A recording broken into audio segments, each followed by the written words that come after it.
자, 개용중 친구들 안녕. 자, 오늘은 교과서 173에서 174 쪽에 있는 수송기술의 이해와 활용단원에 대해서 우리 같이 공부하도록 하겠습니다. 자, 여러분들 각자 교과서 꼭 준비하셔야 되죠. 자, 다 준비 다 됐나요? 자, 그러면 같이 출발합시다. 출발! 자, 지난 시간에 우리가 공부했던 내용을 다시 한번 복습하는 시간을 갖도록 하겠습니다. 지난 시간에 우리가 신재생에너지에 대해서 공부를 했었죠. 이 신재생에너지는 크게 두 가지로 나눠볼 수 있다고 그랬습니다. 첫째, 신에너지, 둘째, 재생에너지인데요. 이 신에너지는 우리가 많이 사용했던 화석연료를 가공해서 사용하는 에너지라고 그랬죠. 자, 새로운 에너지다, 신에너지다. 자, 종류에는 수소, 석탄, 액화, 가스화 등이 있고요. 자, 두 번째 재생에너지는요, 자연의 에너지를 그대로 사용한 에너지라고 했습니다. 자, 자연에너지 같은 말은 재생에너지, 자연과 재생 같은 뜻이라고 이해하시면 되겠죠. 자, 종류에는 태양광, 태양열, 풍력, 수력, 지열, 해양, 바이오, 폐기물 에너지 등이 있습니다. 자, 다음. 자, 자율주행 자동차에 대해서 간단한 동영상 한 편을 시청하도록 하겠습니다. 자동차 산업의 핵심 기술 중 하나가 자율주행차인데요. 이를 주제로 한 모터쇼가 세계 최초로 국내에서 열렸습니다. 김병용 기자가 현장을 다녀왔습니다. 음악이 흐르자 자동차가 춤을 추듯 도로 위를 달립니다. 하지만 운전석에는 사람이 없습니다. 운전자가 차량을 조작하지 않아도 스스로 움직이는 이른바 자율주행 자동차입니다. 이번엔 사람과 자율주행차의 대결이 이어집니다. 600m 구간에서 장애물 피하기와 보행자 인식 등의 과제를 수행하는 방식으로 진행되는데 사람이 운전하는 차량과 자율주행차를 구분하기가 쉽지 않습니다. 생각보다 잘 만들어졌고요. 조금만 더 다듬으면 앞으로 우리나라가 전 세계 최고가 되지 않을까 싶습니다. 내가 처음으로 느끼는 기분. 차가 잘 나가네요. 가볍고.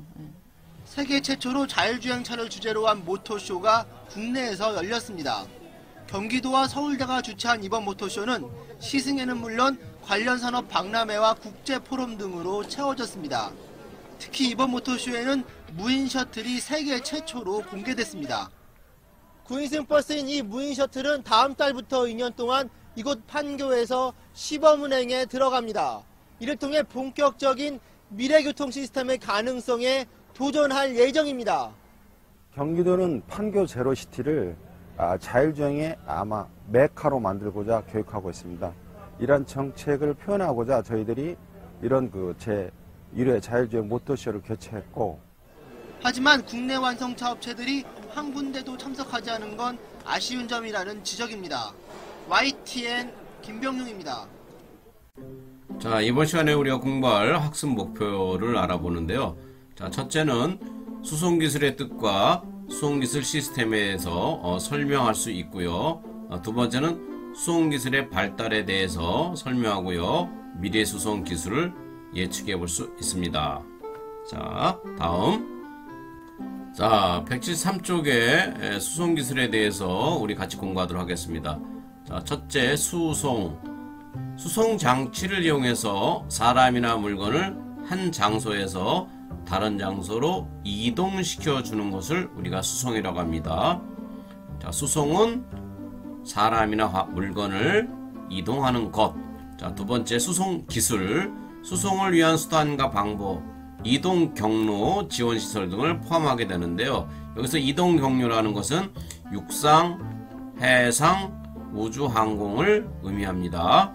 자, 세 번째, 수송 장치는 우리가 수송에 이용되는 자동차, 기차, 배, 비행기, 에스컬레이터, 엘리베이터 등을 의미하고요. 자, 네 번째, 지원 시설은 자, 우리가 수송 장치가 원활하게 한 장소에서 다른 장소로 이동할 수 있도록 옆에서 서포트해주는, 도와주는 시설을 의미하죠.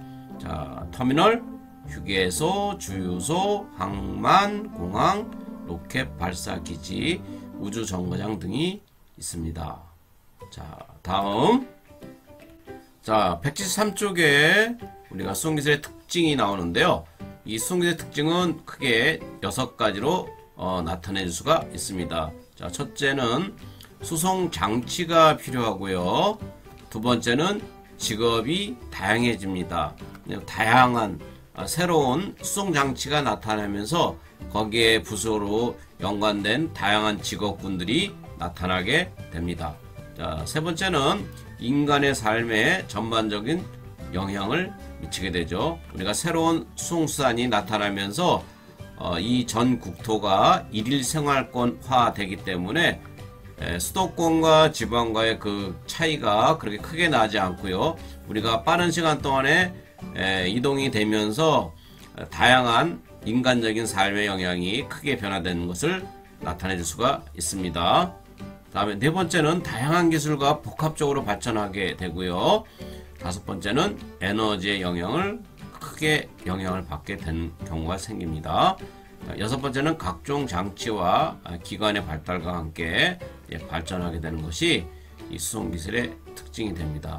시험에도 출제가 잘 되는 부분이 되기 때문에 여러분들이 꼭 수송기술의 특징은 꼭 알아두시기 바라겠습니다. 자, 다음. 자, 교과서 174쪽에는 수송기술 시스템에 대한 설명이 나오고 있습니다. 수송과 관련된 모든 활동을 체계화한 것으로 우리가 투입, 과정, 산출, 데모김으로 이루어지는 것이 수송기술 시스템인데요. 자, 요 아래 수송기술 시스템의 원리가 나와 있죠. 자, 이 도표를 간단히 보시면요. 자, 처음에는 소비자로부터 주문이 들어오죠. 이런 단계가 요구 단계고요. 요구 단계를 거친 후에 투입, 인력, 상품 준비, 트럭, 주소 확인 등의 수송을 위해서 이제 투입이 됩니다. 다음 단계는 다양한 수송수단을 활용해서 소비자에게 배송이 되죠. 배송 과정이 일어나고요. 소비자의 요구에 맞는 제품이 소비자에게 전달이 되는데 이 전달되는 단계가 산출이라고 합니다. 산출. 자, 그런데 이 산출, 소비자에게 전달이 됐는데요. 자, 소비자가 그 물건을 받고 나서 언박싱 했을 때 물건에 어떤 그 하자, 잘못된 것을 발견하게 되면 소비자는 어떤 과정을 거치게 되죠? 네, 반송이라든가 교환 단계를 거치게 되죠. 그래서 다시 그 물건을 이렇게 되돌려주면 이렇게 되돌려주는 과정을 우리가 되먹임이라고 그랬고요. 영어로는 우리가 피드백이라고 그랬죠. 피드백 또는 되먹임. 그래서 다시 처음에 그 투입 단계로 이제 보내진 그 상품을 보다 더 완벽한 제품으로 하자 없는 그런 제품으로 만들어 주고 나서 다시 과정 산출을 통해서 최종적으로 소비자가 이용하는 단계가 됩니다. 이런 전반적인 이런 시스템을 우리가 수송기술 시스템이라고 표현해 줄 수 있겠죠. 자, 다음. 자, 교과서 174쪽을 보시면요. 3. 수송기술은 어떻게 발달했을까? 자, 우리가 이제 과거의 수송기술을 보게 되면요. 첫째, 사람, 동물, 바람 등을 수송장치의 동력으로 사용했죠.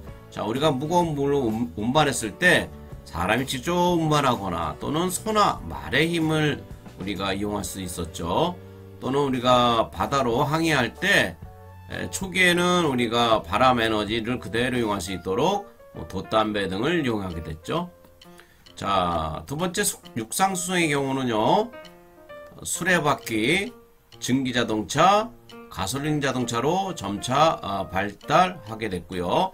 또 해상 수송의 경우는 이제 뗏목, 자, 바람의 에너지를 이용한 그 돛담배인 바이킹선, 그리고 동력을 활용한 증기선이 발명이 됐고요.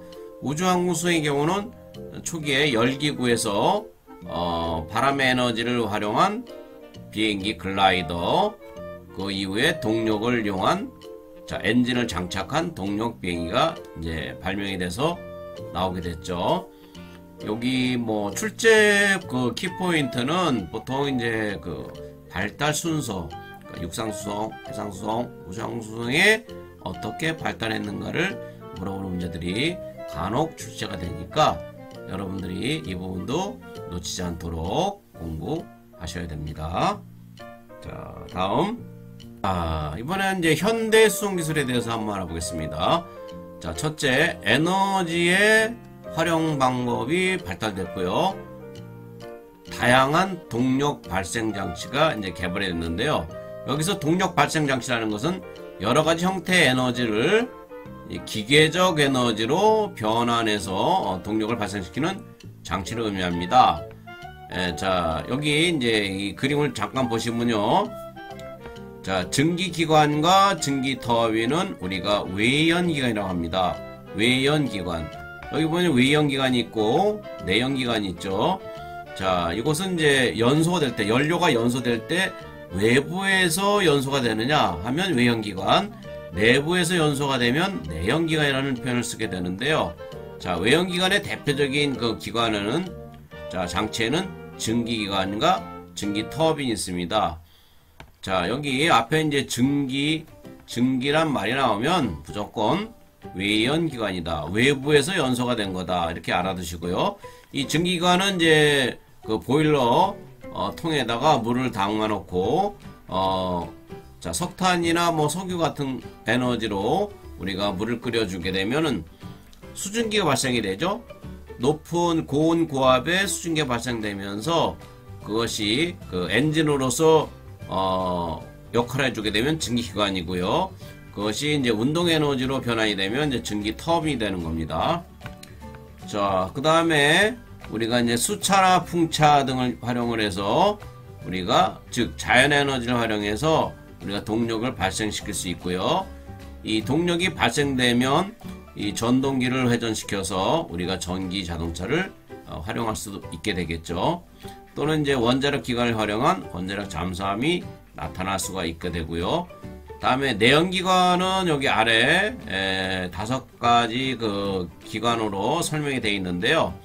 자, 우선 이제 승용차인 가솔린 기관, 그 다음에 우리가 대형 자동차에 사용하는 디젤 기관, 우리가 이제 디젤 기관에 사용하는 연료는 뭐죠? 경유. 자, 가솔린 기관에 사용하는 보통 연료는 가솔린, 그죠? 가솔린. 자, 그 다음에 경유.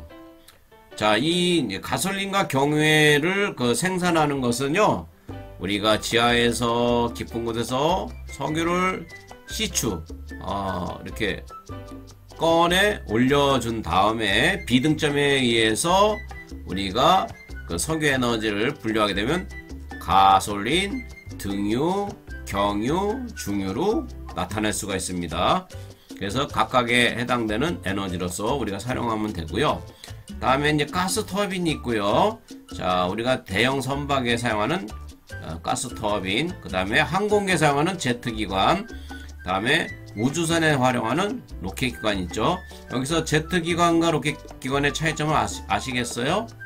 자, 제트기관은 자, 대기권, 공기가 있는 곳에서 사용되는 그러한 그 기관이 제트기관이고요. 우주로 이렇게 지구를 벗어난 우주, 대기권 바깥으로 나가게 되면 공기가 없게 되죠. 그럴 때는 자체적으로 그 산소라든가 뭐 다양한 그 에너지를 우리가 우주선 안에다 장착해 가지고 올라가게 됩니다. 그것은 로켓 기관이 됩니다. 자, 다음. 자, 다음은 우리가 이제 정리하는 시간인데요. 자, 첫째, 우리가 수송 기술에 대해서 공부를 했었죠. 이 수송 기술은 다양한 수송선을 이용하여 사람이나 물건을 이동시키는 기술이다. 다음에 수송 기술의 특징인데 6가지가 있다고 그랬죠. 자, 첫째, 다양한 수송 장치가 필요하다. 자, 육상 수송이냐, 해상 수송이냐, 우주항공 수송이냐에 따라서 다양한 수송 장치가 필요하고요. 두 번째는 각종 장치와 기관의 발달과 함께 발전하게 되었죠. 즉, 우리가 수송 기술의 발달은 과학과 기술의 발전과 같이 하게 됩니다. 세 번째, 에너지 자원의 영향을 받게 되죠. 어떤 에너지를 사용하느냐. 따라서 뭐 전기 에너지냐 아니면 가솔린이나 경유를 사용하는 에너지냐에 따라서 또는 이제 자체적인 로켓 같은 경우는 자체 고체 에너지를 갖고 대기권 밖으로 우리가 발사해서 나가게 되는데요. 이와 같이 다양한 에너지의 영향을 받게 되고요. 자, 네 번째, 수송을 위한 다양한 기술이 복합적으로 발전하게 됩니다. 자, 복합적인 발전. 다섯 번째, 다양한 지원 시설과 직업이 필요하게 됩니다. 다양한 그 옆에서 도와주는, 서포트 해주는 뭐 휴게소라든가 그 다음에 뭐 여러 가지 그 터미널이라든가 이런 것은 우리가 지원 시설에 해당된다 그랬죠. 그 다음에 직업이 다양해지고요. 여섯 번째는 인간의 삶에 전반적인 영향을 나타내게 됩니다. 전반적인 영향. 그래서 여러분들이 수송기술의 특성에 대해서 꼭 알아두시면 좋겠습니다. 자, 다음. 자, 오늘은 여기까지인데요. 우리가 다음 시간에는요, 수송기술은 어떻게 발달하였을까? 그러니까 육상, 해상, 항공수송기술과 또 미래의 수송기술에 대해서 조사해 보세요. 자, 그러면 다음 시간에 같이 만나죠. 자, 여러분들 안녕.